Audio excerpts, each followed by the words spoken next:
If I'd known you would be so open-minded, I would have saved myself a lot of effort. But I'm glad you're not here to judge. It's like I said before, I'm just like you. An adventurer. I came from Baldur's Gate, though I was never one to be constrained by circumstance. I longed for more. That longing brought me to Moon.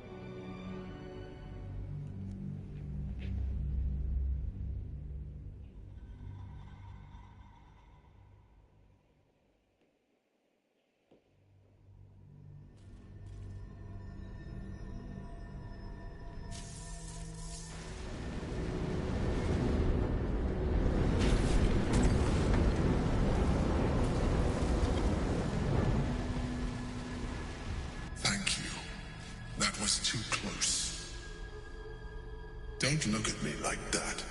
I am a Mind Flayer, yes. Without me, you would be a slave to the Absolute. Of all the things to be indebted to, a bloody Mind Flayer.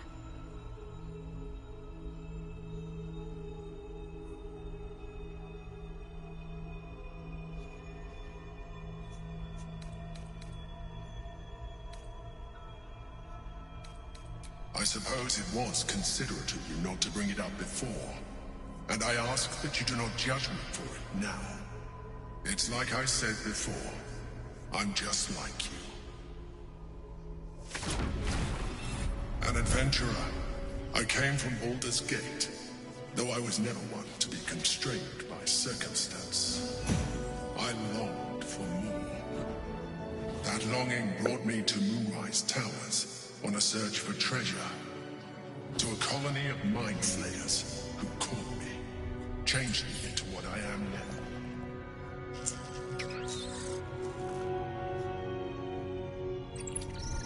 For years, I served the Elder Brain, the one you know as the Absolute. I was a thrall like any other, but I was fortunate. I broke free and started a new life in my old city. I sustained myself on criminals. Unglamorous, but there are plenty of them, rarely missed.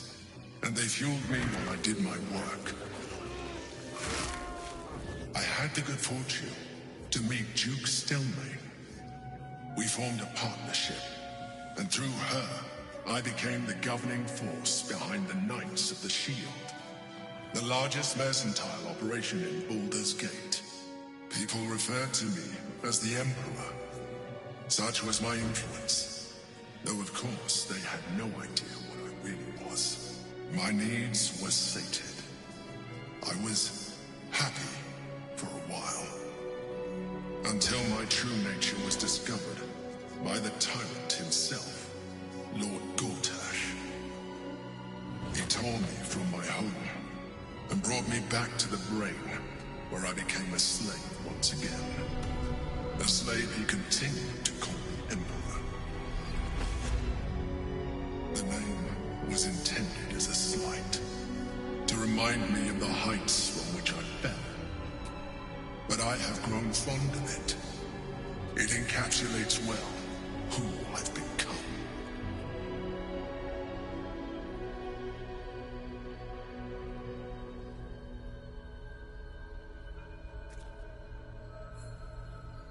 Indeed, his hubris knows no bounds. To enslave me, that was his nature. But to enslave an Elder Brain, a questionable decision. I shall look forward to sharing his downfall with you.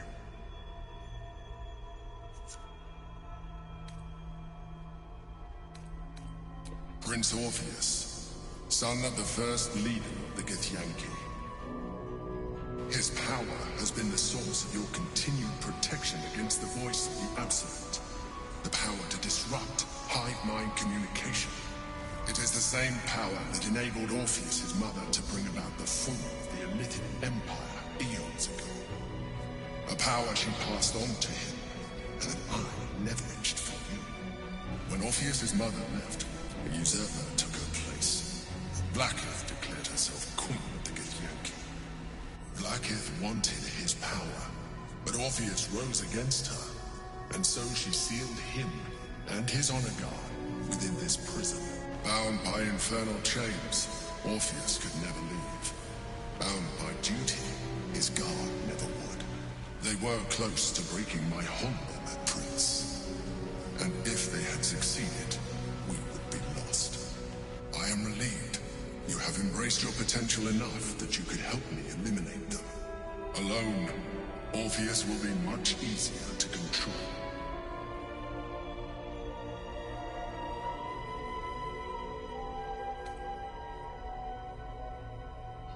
Most certainly Orpheus. He is a threat to her reign. Some Githyanki still revere him, in defiance of their teachings.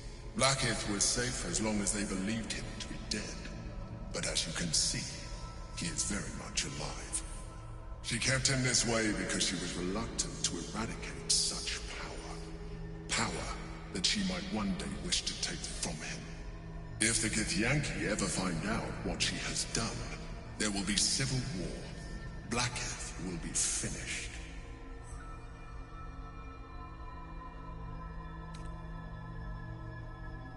A very good question. One that I have been unable to answer. That Orpheus lives at all is ruinous to Blackith. She has done everything in her power to keep his existence a secret. That Gortash and the Chosen found out, but it was important enough to them that Gortash sent me to retrieve it. The moment I found it, I felt a change. My free will returning.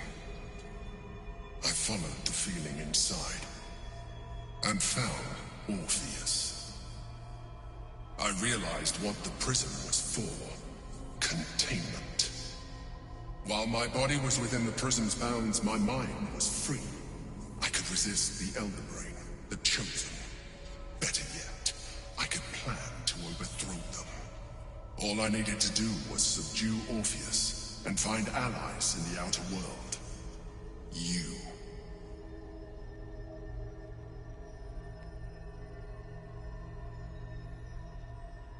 That would be a terrible idea. The moment he is free, he will attack you. Your only defense would be to kill him. And in so doing, he would doom us both. Even though he is subdued, you feel Orpheus's revulsion. A pulsing hatred that cannot be contained. The Emperor is telling the truth. To him, you are just another wretched illithid. You carry a tadpole. As far as Orpheus is concerned, you are already a illithid. A sworn enemy, just like me.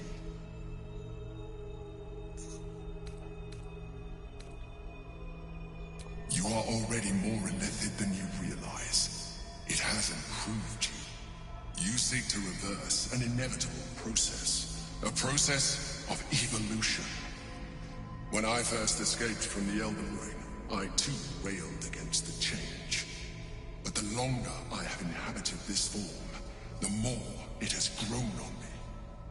Even if my original body remained intact after I transformed, I would not return to it. Doing so would only impose limitations. As an illithid, I have far surpassed who I ever was before. You too should embrace this change.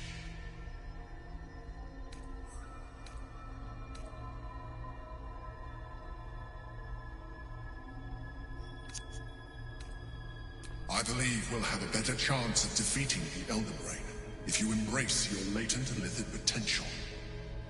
I've been studying you for a while now.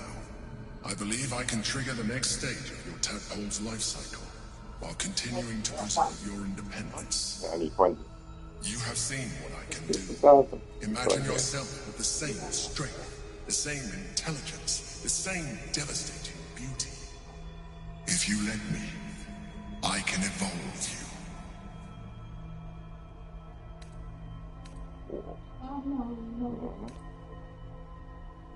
两个，大概他就不知道用什么判断呢？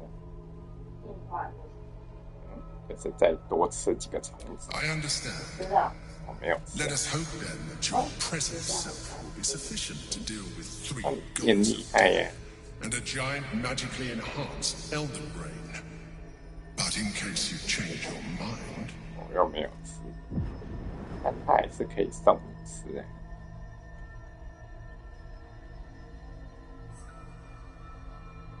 Look after it. Use it when you're ready to evolve. You or your allies. It has vitality enough for you all. But we mustn't lose focus. We need to resume our journey. You heard the Chosen. The brain has gone to the city, and the army marches to follow. We must not let them reach it. We must find the brain, and bring it under our control.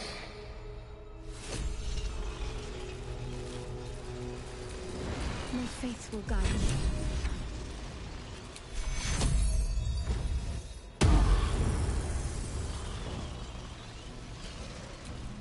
Still alive, so that's progress.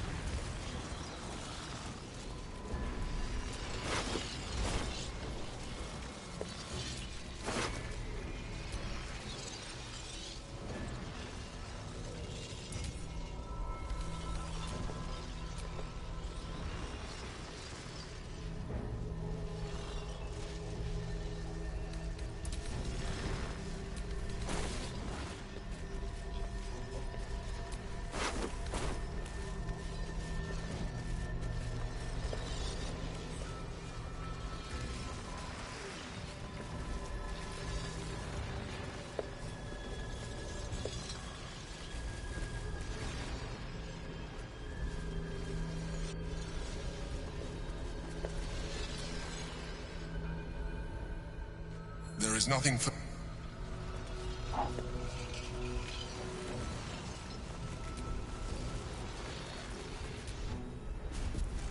I'm done. I can't wait to sleep.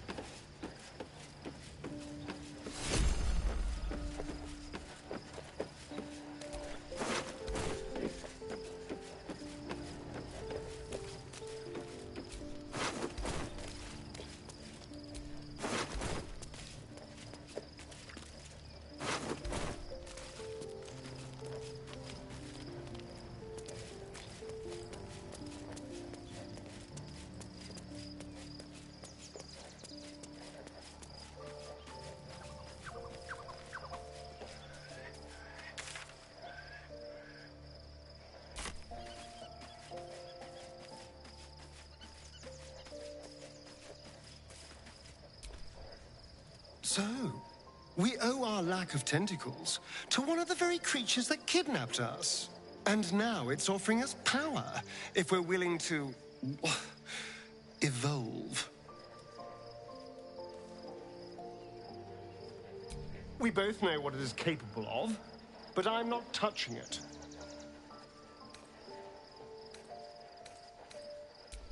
I remember how it hurt when I turned into a vampire. My body writhed and warped while I was utterly helpless. The grip of death owned my heart as it beat its last.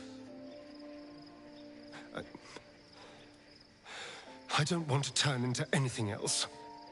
I can't do that again. I can't watch my body be taken over.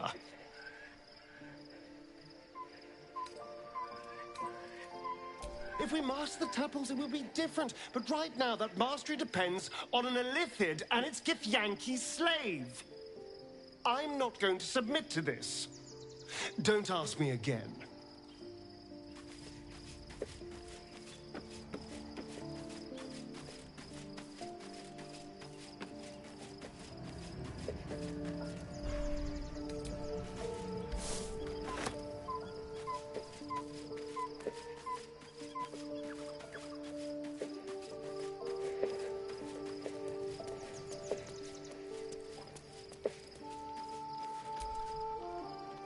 So, there's been a mind flayer inside the artifact, or astral prism, the whole time we've had it.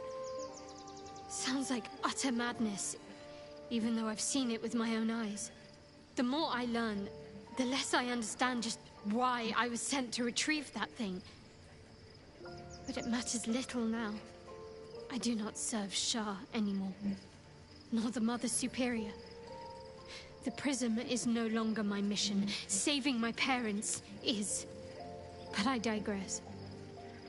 Did you want something?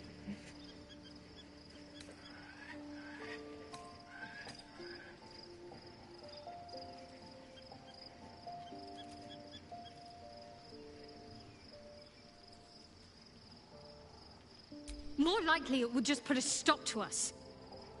I wanted nothing to do with those Illithid powers before. What makes you think I'd want to jump into an even deeper hole? You know what that offer truly entails, don't you?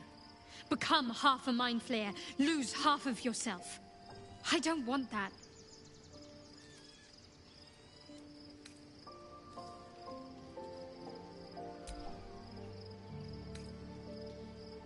Fine. What's on your mind?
Still breathing, despite everything.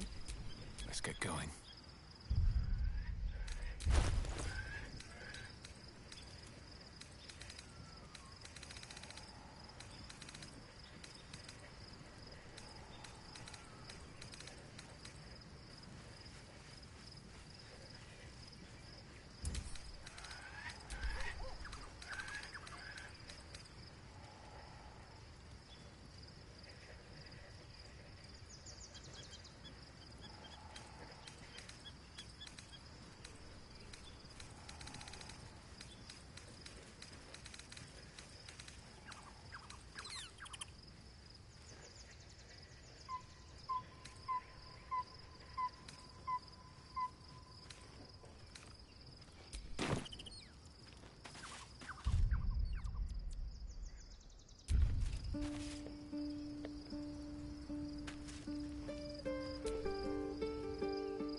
Gods.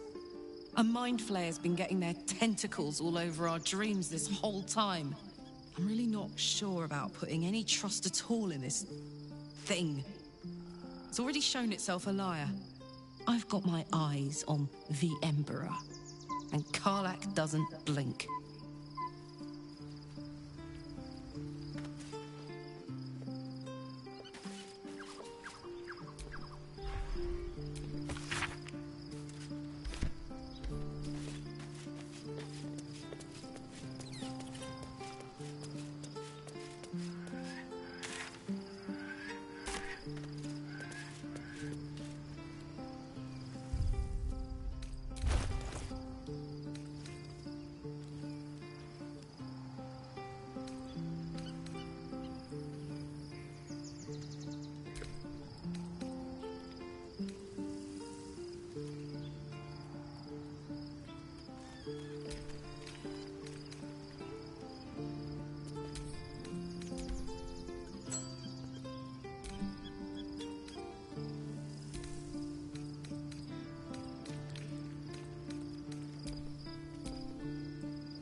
We have a new look for a new Shadowheart. Nice as it is, she still doesn't have the best hair in the camp.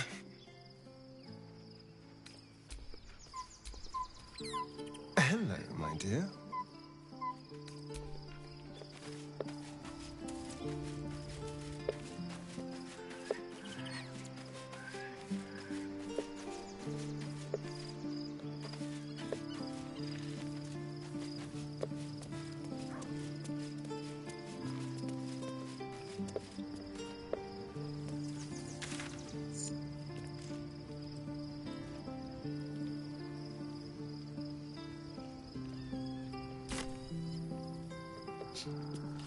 经从邪教转正教。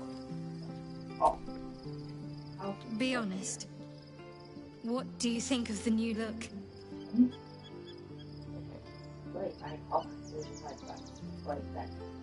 应该是这样。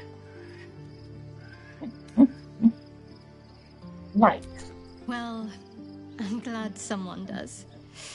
Perhaps I'll get used to it. I have a lot to get used to right now.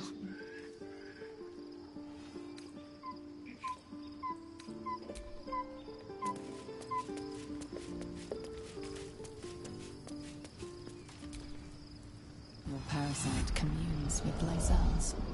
Her heart races as she learns of the events inside the astral prism. Orpheus, Gith's only son. He lives. It is not the Geich visitor that Vlaakith would destroy and Voss would set free. It is Orpheus, the blood of the mother, the prince of the comet.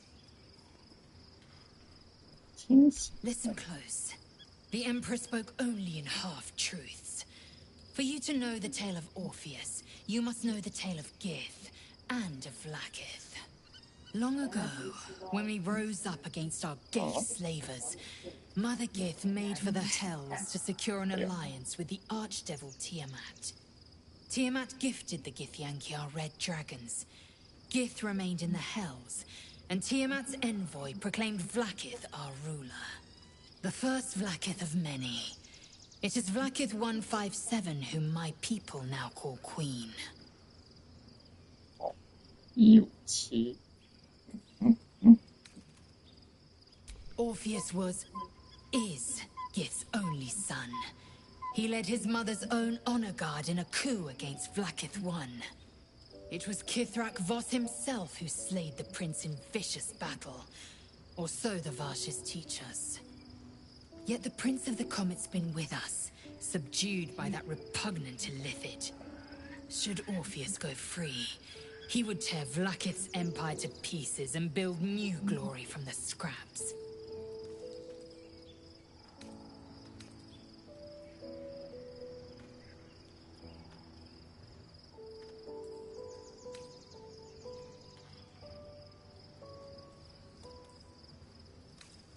We meet Voss in the city, and we obtain the key to freeing Orpheus from his prison. Every word Voss spoke, he spoke true. Orpheus is the living proof of the Queen's lies, and the living weapon that conquered our Geich slavers. One word from his lips, and the people would doubt. 2 words, and they would rage. 3 words, and they would bow to the true heir. If the Githyanki are to be free, the Prince of the Comet must lead the way.